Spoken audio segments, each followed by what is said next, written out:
Welcome back to r/LegalAdvice, where people ask questions, get advice, and we get satisfaction. If you are new to my channel, please don't forget to subscribe to join our amazing community, and without any further ado, let's dive right into the stories. And the first one is titled, "Estate agent gave the keys to my old house to the buyers before completion. They have flooded it."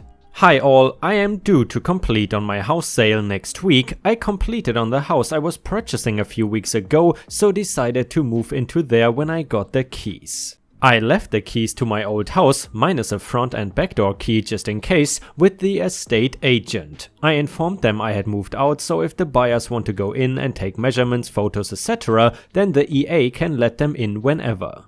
I received a call from my old next door neighbor yesterday morning saying something large was delivered to the house and someone inside took it in. I was not able to make it over until today. When I got there, I discovered the old washer/dryer, which I graciously left as my new build had one already, was set in the middle of the living/dining room, and a new one was installed in the kitchen. By installed, I mean it was haphazardly put in the cabinet and clearly was not hooked up to the water properly, as the entire kitchen and most of the downstairs was absolutely sodden. It looks as if there has been a very steady stream of water since they took the delivery. I don't know if the people inside at the time installed it or whether the delivery man installed it, though it has to be the former, surely. Absolutely furious, I turned off the water at the mains and went straight to the estate agent. I asked if the buyers had been in the house at all recently, to which the EA said they went in late on Friday to measure up for a new washing machine. I asked who accompanied them and was told that it was not her, but it was a colleague. I asked if I could speak to him and was told he was out on a viewing. I said I was happy to wait and she requested that I wait outside as they are only allowed a limited number of people inside due to the virus. After a short wait, her colleague arrived at the branch. I went back in and asked if he was the agent that accompanied my buyers to my house on Friday.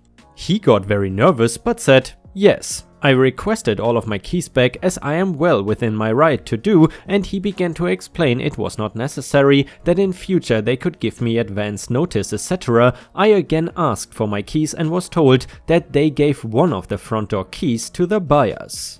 Astonished, I lost my cool and demanded to know what they were playing at. The female agent said that because I had moved out, they thought it would not be an issue for the buyers to let themselves in. It turned out that the male agent did meet them at the house, let them in, but then left them with a key and finished for the day. I told them that someone needed to accompany me to my house and that someone else needed to contact the buyers and get my key returned immediately. I sat in the office and did not move until finally the manager agreed to do so.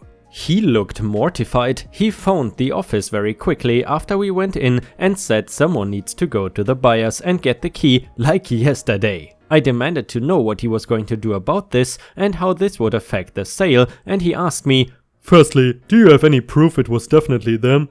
I let him know every key was accounted for when I gave them to the agents, 2 for me and the rest for them. I said it is either the buyers or the agents, to which he told me it certainly wasn't one of his staff. I asked what he was going to do about this, and he said he would need to make some calls and will call me back by the close of play today, but I have not heard anything yet. What do I do? I know I need a solicitor, but I am well out of my depth here. Because it is still my house and my responsibility, can the buyers turn around and say the house is not in the condition they agreed to per the contracts? I have a bridging loan to cover the gap between my old house and the new one and will in all likelihood be ruined if this sale falls through. I do have insurance on the house still, but don't want to get them involved yet because A, it is not my doing, and B, I highly doubt they will cover it anyway. I'm sorry for the long post, I'm just totally lost. In Southeast England. Edit, I spoke to my conveyancers who have said similar to many of the comments. I probably don't have anything to worry about regarding the sale, and that the ombudsman would love to hear about the estate agent's actions. Sorry for such a boring update. I will update this again if there's any further developments. Needless to say, I was in a total panic, but thanks to your comments I should be able to get some sleep tonight. And a user in the comments said, I would be fuming, a state agent has really screwed up this one. Write everything down ASAP, every conversation you've had, who you spoke to at the estate agents, their names, positions, times, etc. If they have not contacted you yet, go back yet, call them before X person goes home for the day. They should never leave anyone in your property unattended, let alone leave them a key. If they cannot make it right, contact the property ombudsman. I don't know enough to advise on the legal aspects of installing a washing machine in someone's house though. So guys, please correct me if I understood this incorrectly. Basically, the OP in the story almost finished the sale of his house and gave some of the house keys to the real estate agents, and the real estate agent then decided it would be a good idea to let the potential buyers in before the transaction is actually completed, and they then ruined the house. Isn't in this case the real estate agent absolutely at fault here? Let us know what you think in the comments. Update: a state agent gave the keys to my old house to the buyers before completion. They have flooded it.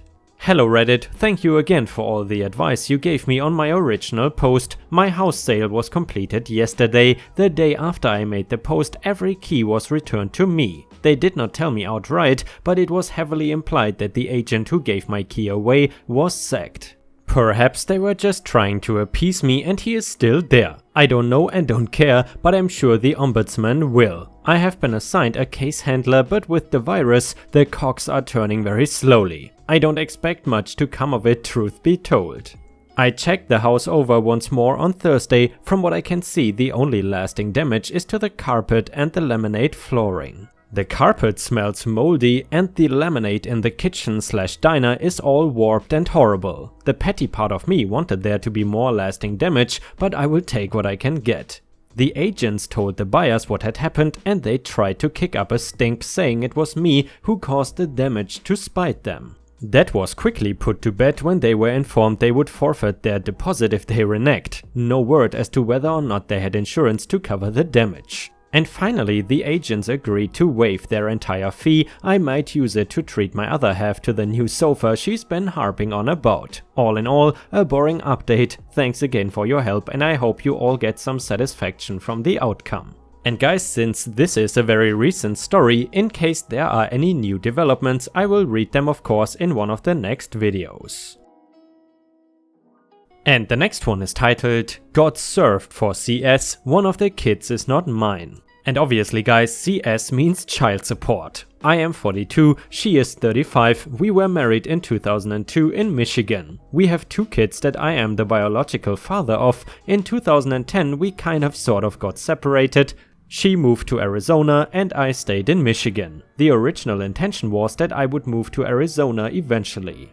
While in Arizona, she got a new boyfriend and got pregnant by him. That child was born in 2012. In 2013, she and all 3 kids moved back to Michigan. We never got back together. I have never lived with her since she moved back. I never lived under the same roof as this new child. I never acted like his father. I want nothing to do with him. Apparently, the child's biological father doesn't want anything to do with him either. So now I am trying to fill out paperwork on my own for a do-it-yourself divorce, and while I am at the website lawhelpinteractive.org filling out the divorce paperwork. I just got served court papers from my wife and MDHHS, whatever that means, for child support on all 3 kids. I've been paying her child support that I calculated using an online calculator for 2 kids, $170 a week.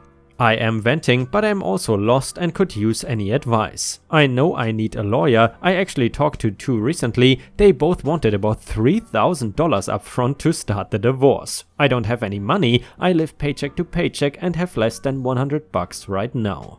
And a user in the comments said, in Michigan the husband is presumed to be the father, so you definitely need a lawyer for this one. You can't do it yourself out of this situation. And another person said, see if you can get a divorce attorney to take a payment plan and then look for a second job so you can pay said attorney. Because you were married when the 3rd child was born, you are presumed to be the bio father. You have to show that you are not. From what you write, that doesn't look that hard. Do you know who is listed as the bio dad on number 3's birth certificate?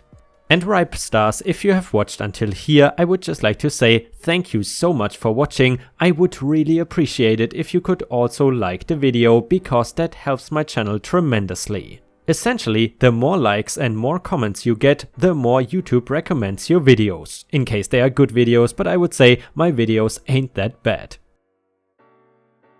Update got served for CS, one of the kids is not mine. I did not get a lawyer, I filed for the divorce on my own. I also sent a letter to the assistant prosecuting attorney that is representing my ex and the state of Michigan in the case for child support. I told him that I filed for divorce in another county, and I requested that he drop his case and that the matter of child support be handled through the divorce process. He rejected my request. Today we went before the judge. The assistant prosecuting attorney asked the judge to order me to pay child support on all 3 kids, including the child that is not mine. I told the judge that I have filed for divorce in another county and that I intend to file a motion to revoke my paternity of the child that I am not the biological father of.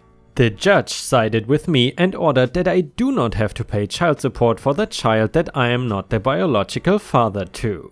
And well, I suppose that is a pretty happy ending for the OP, but kind of surprising that he did all of this without a lawyer, but I guess good for him.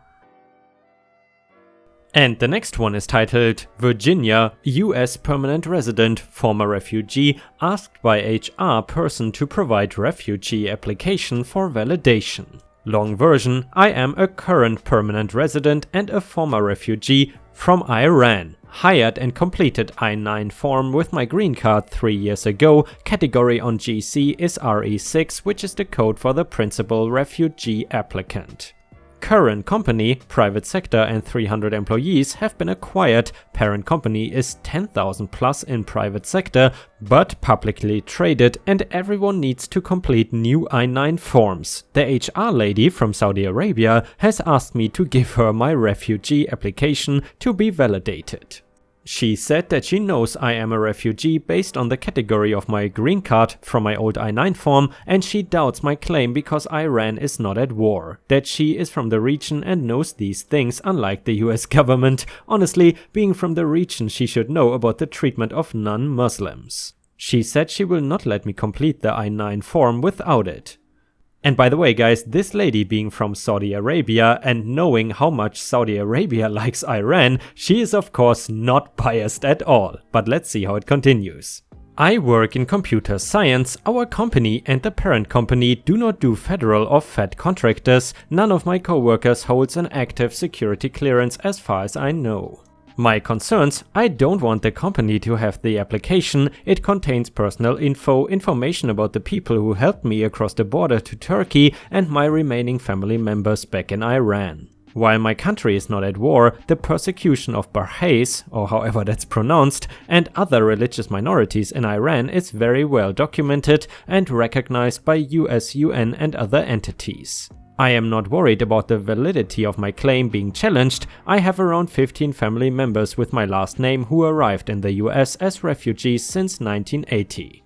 Apart from my very close friends at work, no one else knows about this. The parent company has a rapidly expanding office in the Middle East and a good number of people from the region, mostly from Saudi Arabia, in their US and remote offices, and obviously I don't want them to know about my religion and history. So my questions: can she do that? Can a company just go to the federal government and ask about this? This is just a simple I-9 form. Section C1 of the policy manual chapter on the USCIS website mentions refugee applications are confidential. Can I be fired for refusing to give her the refugee application? I have told her that I will complete the I-9 form using my social security card and driver's license. I understand that VA is an at-will state, but does it fall under discrimination based on the immigration status? First row of table on the USCIS website. Types of employment discrimination covered by OSC. Lists permanent residents and refugees as protected classes under citizenship or immigration status, and my employer has definitely more than 3 employees. What can I do? I am thinking of talking to the head of HR for my current company. Hopefully she can talk to her counterpart in the parent company. If it comes between my job and giving her the application, I am fortunate enough to be able to find a new job quickly and not starve. My personal timeline for changing jobs was first half of 2017. I can expedite the job search if needed, although I would rather not rush it.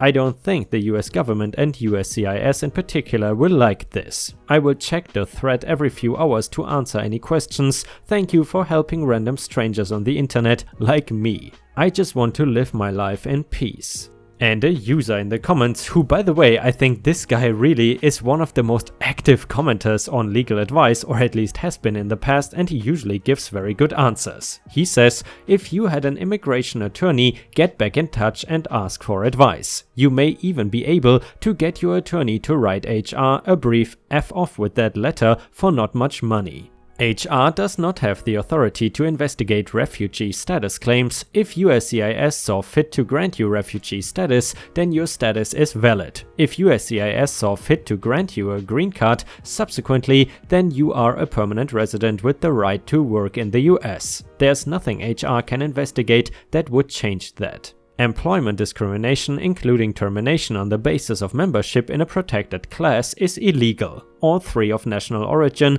refugee status and permanent resident status are protected classes. HR can ask if you are legally authorized to work in the US, but bearing certain government roles that are restricted to US citizens, your boss cannot fire you if the reason you are authorized is permanent resident status rather than citizenship. Don't turn over your refugee application, do talk to a lawyer about your next steps. As another person said in the comments, it is likely that talking to company counsel will put a stop to this in short order, but like HR, company counsel works for the company, not for you, so you should start with your own lawyer first. Update to the US permanent residence story. First, I must apologize to all of you and the helpful people who PM'd me and offered support. The last few months have been hectic. I emailed our head of HR, the company that was acquired, asking for a meeting first thing on Monday morning. Very nice lady, I talked to her and she was astonished. She asked me not to interact with the antagonistic HR lady. I get a meeting invite in the afternoon. It is me, our head of HR, and a couple of nice people, not our friend, from the parent company. I explained the situation and that I not provide anything from my refugee case and will use other documents for the new I-9 form. They are very sympathetic. I am asked to sign my I-9 form with an HR representative from my current company in the same office. I complete the new I-9 form using my social security card and driver's license. Everything is fine until next week. I get another email asking me if an export license has ever been filed for me. I had never heard of them before and they need to file one. I replied no, but sent them a link from the Department of Commerce website mentioning that these requirements are for foreign nationals and permanent residents are not considered foreign nationals and are exempt. I do not claim to be an expert, but the rules are pretty straightforward when they say permanent residents are not considered foreign nationals. Later, I had another talk with our head of HR and she mentioned that my friend, the validation lady, had said that I cannot be hired because I need an export license, which I do not have. For some reason, she was doing whatever she could to prevent me from being hired by the parent company. I still have no idea why she hated me. Unfortunately, she must have talked to others in the company. Some people from the region stopped talking to me.